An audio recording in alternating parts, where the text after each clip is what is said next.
Ouais, les amis de Pesa Tango, na marque ya système, na marque ya Imbuza, ça c'est seigneur de l'ambiance. Na marque ya système, toujours Ibrahim Yanzambe, na nyonso na Londres, Macharlotte, Pigeon, Pesa Tango, toujours Nathan.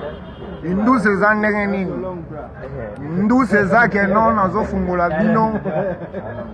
Bientôt vous allez. Donc, bientôt, il y aura des émissions très spéciaux. Je dis bien très spéciaux. Donc, bon, on va plan mon la bino. Donc, vous aurez toujours captivé, vous aurez toujours actif, vous aurez toujours bien connecté pour vous avoir plan. Donc, ça va ce n'est pas négligé. Quand je dis bien, ce n'est pas négligé. Je dis bien, ce n'est pas négligé. Donc, il y aura des émissions très spéciaux. Quand je dis bien très spéciaux, donc très spéciaux. Donc, spécial pour vous. Je dis bien spécial pour vous. Sans oublier, je salue Mao Luta. Hein? Mao Luta. Coco Gabi. Hein? Coco Ngimbi. Hein? Balobi nani lisusu. Nabosani te nani Mao Hippo. Mao Hippo. Hein? Mao Hippo nabosani yote. Donc encore qui encore? Hein? Qui encore?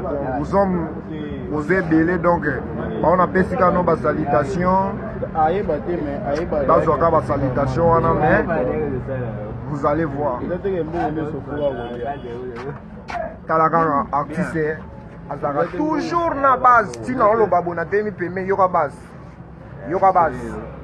On va base artiste. Parce qu'un artiste, il y aura base.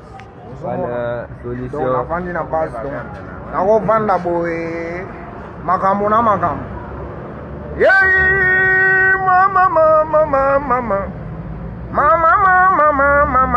mama baboko la biso ba melisa biso. Ah belle.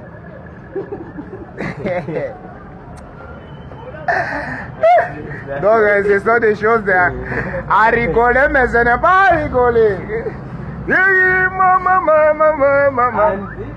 Mama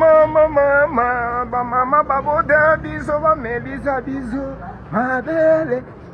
Yango tolingaka ba mama mingi ko, tolingaka ba mama mingi. Tolingaka ba mama mingi ko, tolingaka ba mama mingi. Ikambo kaka na gombo ya mama.